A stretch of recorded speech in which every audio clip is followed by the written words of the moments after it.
right, guys, we're going to be talking about The Woman King, folks. The movie is already out. And boy, there's a lot of people. I'm talking about black people here that are not happy with this movie. Folks, the hashtag boycott Woman King is real. And this is coming from black people. Now, the concept for this movie was actually developed by two white people. One of them is actually an actor from a 1999 movie, I believe, Payback. Maria Bello, if I'm not mistaken. Yeah, she was in that movie with Mel Gibson. She actually started this movie, the concept for this movie, in 2015. And folks, this movie definitely seems to be based in lies. Because like I said in my last video, the homie were actually slave traders here. Now, one thing that we're learning from Hollywood, okay, it's perfectly okay when black people sell other black people. But when white Europeans are involved, then all of a sudden now it's imperialism, it's colonialism, that kind of thing, even though the homie were actually an imperial people. Well, check this out, guys. Over here on the wrap, here's why some of the black community is driving hashtag boycott Woman King on social media. This is not coming from white people. This is coming from black people. Maybe some black people are actually waking up to the reality about the homie. Hollywood is trying to glamorize and soften the image of these slave traders. The whole entire empire was based off of slave trading. It says here, who's driving the boycott Woman King trend on social media in protest of Viola Davis starring historical epic that hit theaters today? First of all, it's not really historical. They are softening the image of this tribe. Perhaps surprisingly, it's not the same people who drop racist memes, oh my goodness, in reaction to the first look at Halle Bailey in Disney's live action The Little Mermaid trailer. Critics don't have an issue with Davis playing a strong black leader in The Woman King, but are alarmed that the history of the Dahomey tribe who sold other Africans into slavery has been whitewashed. Now, I don't think anybody necessarily has a problem with Viola Davis playing a strong black woman, even though her character was made up for the movie.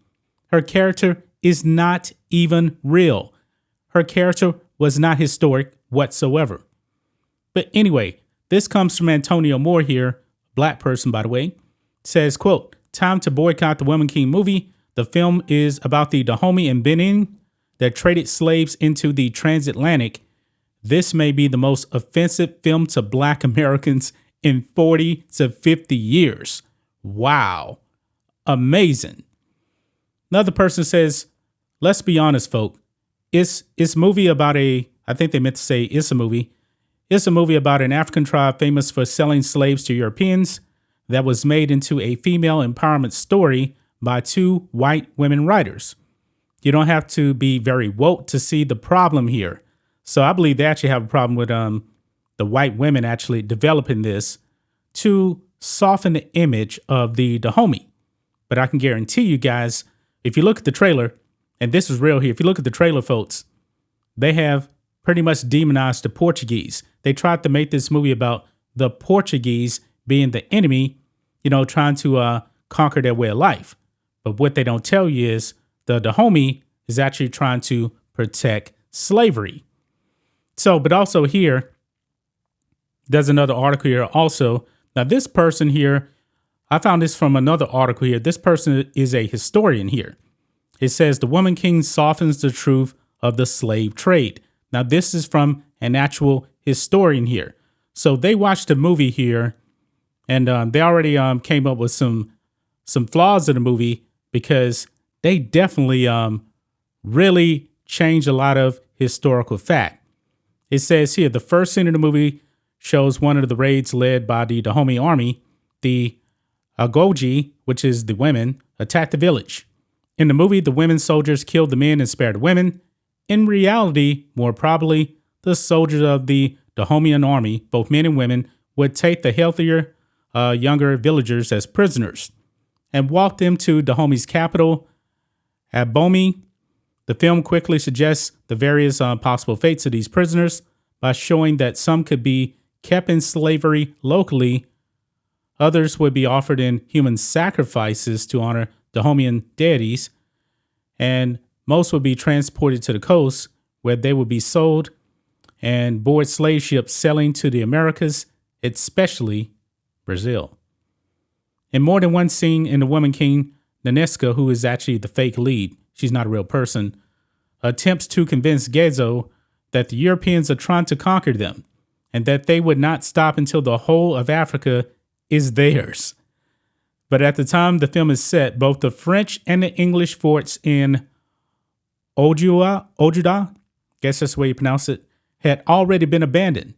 The city's modest Portuguese fort, São João Batista, was neither like the sumptuous yellowish building represented in the movie, nor was it as big as any of the existing Gold Coast fortresses of Amina and Cape Coast, which survives in present-day Ghana.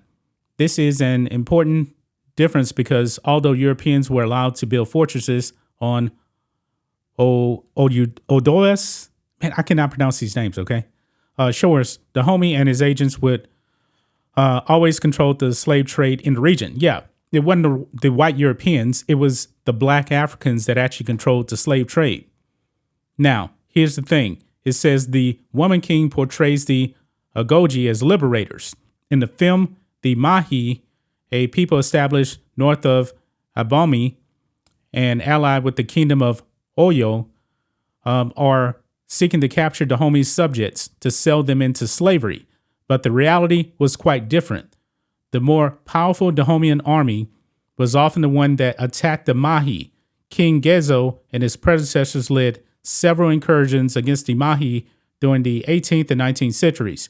King Damozan, Gezo's half-brother, who preceded him as king of Dahomey from 1797 to 1818, narrated one of these wars in 1810 in correspondence addressed to the ruler of Portugal.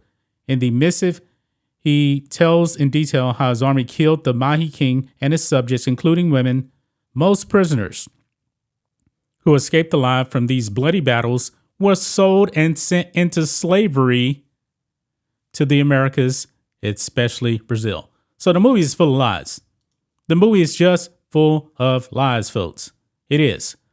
Let's see here. Another tweet says another woman tweeted, "Do not boycott Woman King. Instead, learn more. The movie delves into the horrors of the slave trade and how it affected black women, especially. It doesn't glorify slavery. It condemns it." I highly, highly doubt that. I highly doubt that, folks. And because other people that's actually watched the movie, like if you go over to Jason Whitlock's YouTube channel, man, he crushed this movie. He said it was just full of lies. But I'm not surprised. This is Hollywood's attempt at actually trying to be woke and trying to make a female empowerment movie. But these females were knee deep into the slave trade. They were, man. They were. And actually, folks, when it comes to the Dahomey, it was actually the British that actually tried to stop the Dahomey from continuing the slave trade. But the Dahomey said, nah, we're going to keep doing this. We're going to keep doing this. I highly doubt you actually see that in the movie, but I'm not sure. I may actually go and have to see this movie. But imagine this, guys. Black people are calling to boycott this movie. They're waking up. This movie is full of lies. That's just my thoughts on this. What do you guys think of this?